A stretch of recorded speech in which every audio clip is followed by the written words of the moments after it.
Tidak ada pernikahan yang sempurna, saudara. Tetapi banyak pernikahan yang bahagia. Saya ulangi lagi. Tidak ada pernikahan yang sempurna. Tetapi banyak pernikahan yang bahagia. Dan saya sudah menemukan bahwa pernikahan bahagia bukan berarti sebuah pernikahan yang dirayakan dengan pesta yang mewah, megah, mahal, di tempat yang luar biasa. Bukan itu, saudara. Ternyata pernikahan bahagia dimulai dari hukumnya. Ini saya menulis sebuah buku. Saya sedang menulis sebuah buku tentang 10 hukum nikah bahagia. Dan dari pelajaran-pelajaran pengalaman jatuh bangun, trial and error dari 32 tahun kami menikah, saya menemukan ada 10 hukum pernikahan bahagia yang bisa dijadikan pembelajaran bagi kita semua. Bukan hanya buat yang muda, bagi kita yang sudah menikah lama pun kita perlu belajar kembali bahwa ternyata saudara memang untuk jatuh cinta berkali-kali pada orang yang sama dalam waktu yang lama itu tidak gampang. Dibutuhkan ada 3 hal: wisdom, understanding, dan knowledge. Untuk membangun pernikahan dibutuhkan wisdom, understanding, dan knowledge, yaitu hikmat. Dibutuhkan pemahaman, pengertian, dan juga pengetahuan. Ketiganya itulah yang membuat kita bisa membangun pernikahan yang bisa dinikmati, pernikahan yang bahagia, pernikahan yang diberkati. Nah, saudara, hukum yang pertama yang harus kita miliki yang berkaitan dengan pernikahan adalah ini hukumnya, saudara. Hukum pertama untuk menikah atau menikmati pernikahan yang bahagia adalah pernikahan bahagia terdiri dari 2 orang yang sudah bahagia. Pernikahan bahagia terdiri dari 2 orang yang sudah bahagia. Jadi kalau orang bahagia ketemu dengan orang bahagia, makan sepiring berdua juga masih bisa bahagia. Amin. Orang bahagia dengan orang bahagia ketemu dalam situasi kekurangan, kesulitan masih bisa bahagia. Orang bahagia dengan orang bahagia ketemu dalam situasi di mana kita sedang dihadapkan dengan banyak masalah, banyak kesulitan, banyak pergumulan, masih bisa bahagia. Makanya saudara, happy marriage come from 2 happy people. Pernikahan bahagia dimulai dengan atau terdiri dari 2 orang yang sudah bahagia. Amin. Jadi kalau salah satu menuntut untuk dibahagiakan atau dua-duanya menuntut untuk dibahagiakan, bahkan tidak akan bahagia, ya kan? Kalau satu mengatakan kamu harus membahagiakan saya, atau kalau saya nikah dengan kamu saya akan bahagia, artinya sekarang Anda tidak bahagia dan mengharapkan dengan pernikahan Anda akan dibahagiakan, Anda pasti nanti akan defisit kebahagiaan. Orang yang defisit kebahagiaan ketemu dengan orang yang defisit kebahagiaan, dua-duanya menuntut untuk dibahagiakan, akan sulit untuk bahagia, saudara. Itulah sebabnya orang-orang yang ingin bahagia harus bahagia dulu dengan siapa dirinya sendiri. Saya mau tanya kepada saudara, adakah Anda bahagia dengan dirimu sendiri? Saudara bahagia dengan wajah Anda, bahagia dengan warna kulit Anda, bahagia dengan rambut Anda, bahagia dengan keluarga Anda, bahagia dengan masa lalu Anda. Ini sangat penting sekali. Kalau Anda sendiri sudah tidak bahagia dengan siapa diri Anda akan sulit untuk menjadi pribadi yang bahagia, dan tidak mungkin Anda membahagiakan orang. Karena hukumnya begini, kalau saya tidak punya air, saya tidak bisa kasih air. Kalau saya tidak punya beras, saya tidak bisa kasih beras. Kalau saya tidak punya kebahagiaan, saya tidak bisa membahagiakan Anda. Itulah sebabnya hukum pertama untuk pernikahan bahagia adalah pernikahan bahagia terdiri dari 2 orang yang sudah bahagia. Maka jangan pernah mendompleng atau menuntut pasanganmu untuk membahagiakan Anda. Kalau masing-masing saling menuntut, kalau kamu menikah dengan saya, bahagiakan saya. Kemudian masing-masing saling menuntut untuk dibahagiakan. Saudara, namanya juga manusia. Ada waktu-waktu di mana kita tidak bisa lagi membahagiakan pasangannya karena kita sendiri sedang perlu bahagia. Makanya kalau Anda bonceng sepeda harus tahu diri. Saya kasih tahu. Kalau Anda dompleng naik sepeda kemudian saudara bonceng di belakang, saudara harus tahu diri ketika sepeda itu sedang menaiki tanjakan, harusnya Anda turun supaya yang di depan tidak seperti kelelahan karena Anda tidak tahu diri bonceng di belakang. Artinya begini, ada waktu-waktu tertentu orang yang Anda boncengi itu kecapean. Ada waktu-waktu tertentu ada orang yang membawa saudara itu kelelahan. Jadi masing-masing harus tahu kapan waktunya kita harus saling membahagiakan dan tidak menuntut untuk dibahagiakan selalu. Amin. Jadi hukum yang pertama, Anda harus belajar membahagiakan. Nah, untuk menjadi orang yang bahagia itu seperti apa? Saya memiliki 3 rahasia untuk menjadi pribadi yang bahagia. Saya ulangi lagi. Kebahagiaan itu adalah hasil penafsiran. Kebahagiaan itu adalah hasil menerjemahkan kenyataan yang terjadi dalam kehidupan saudara. Jadi sama-sama punya uang 1 juta belum tentu dua-duanya bahagia. Karena bagaimana kita menafsirkan uang 1 juta itu akan mempengaruhi bagaimana hidup kita. Atau saudara sama-sama punya 1 mobil, 1 rumah, belum tentu sama-sama bahagia. Karena kebahagiaan adalah hasil penafsiran. Oleh karena itu kalau Anda memiliki alat tafsir yang baik, alat tafsir yang benar, alat tafsir yang mumpuni yang bisa menafsirkan kenyataan, maka Anda akan menjadi pribadi yang bahagia.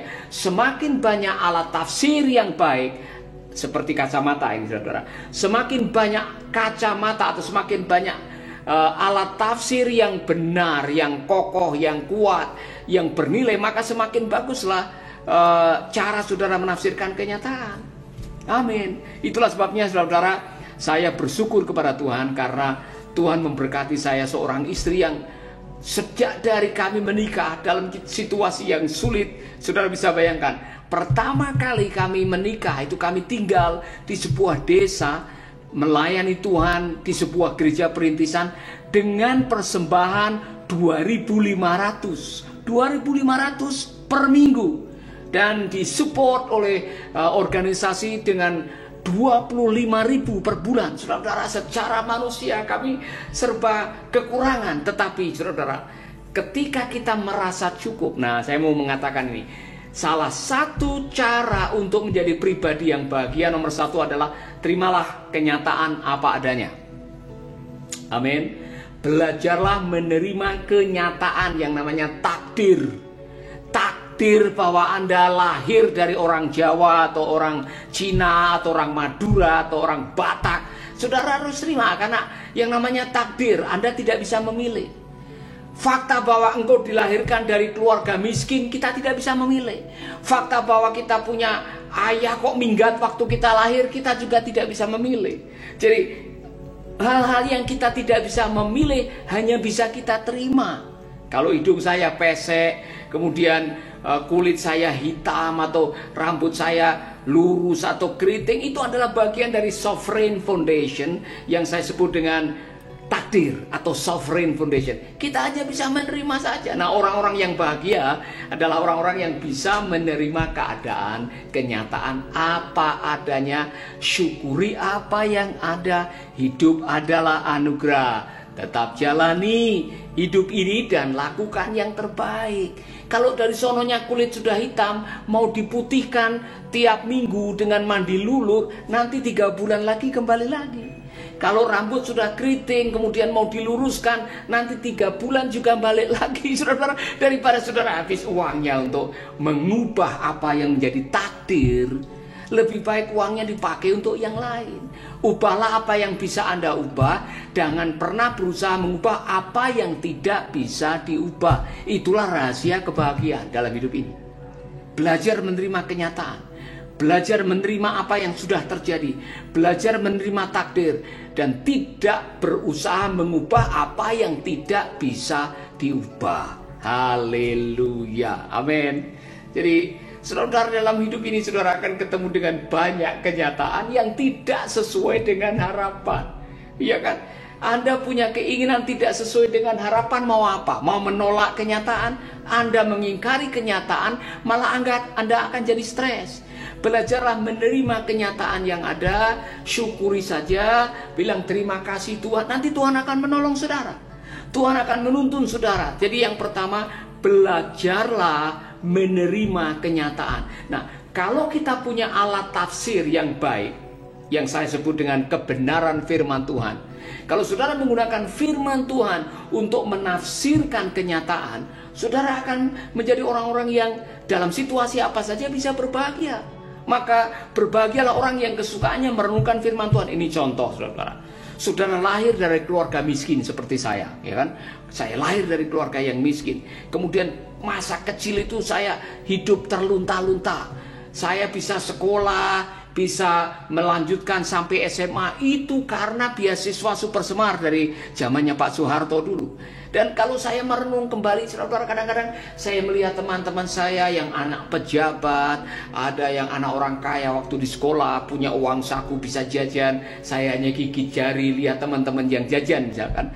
Saya waktu itu, saudara, belajar menerima kenyataan. Saya tidak perlu harus mengingkari bahwa saya orang miskin kemudian pura-pura jadi orang kaya. Tidak boleh, saudara.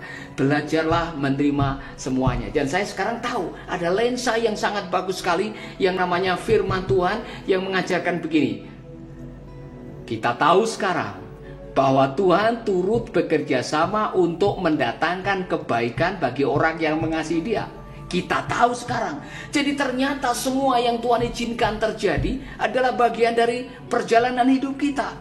Kok saya diizinkan oleh Tuhan melalui atau lahir dari keluarga yang miskin, kemudian saya hidup terlunta-lunta pada masa kecil saya, tidak mengalami pembapaan karena bapak saya minggat ke Sumatera.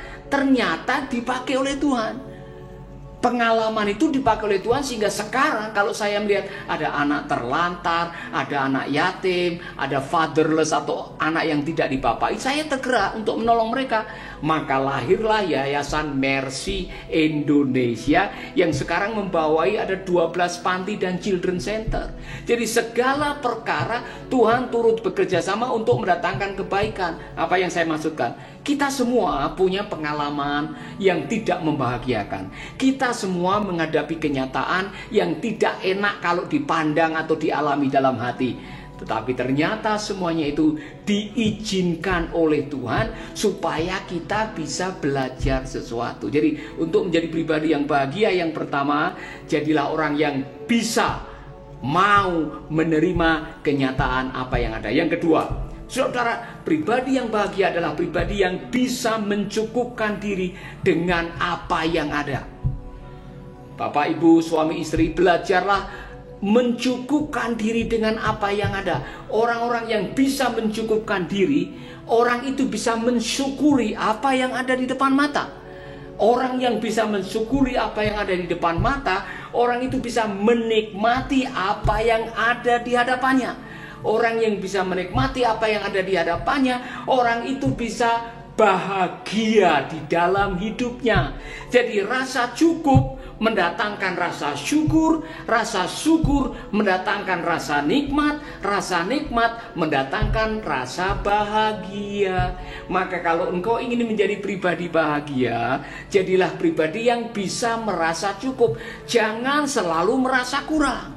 Orang yang selalu merasa kurang ini, kurang itu, kurang ini, kurang itu, akhirnya suka membanding-bandingkan dengan orang lain. Ketika saudara mulai membanding-bandingkan diri dengan orang lain, saudara tidak bisa fokus dengan rezeki yang Tuhan berikan dalam hidup saudara.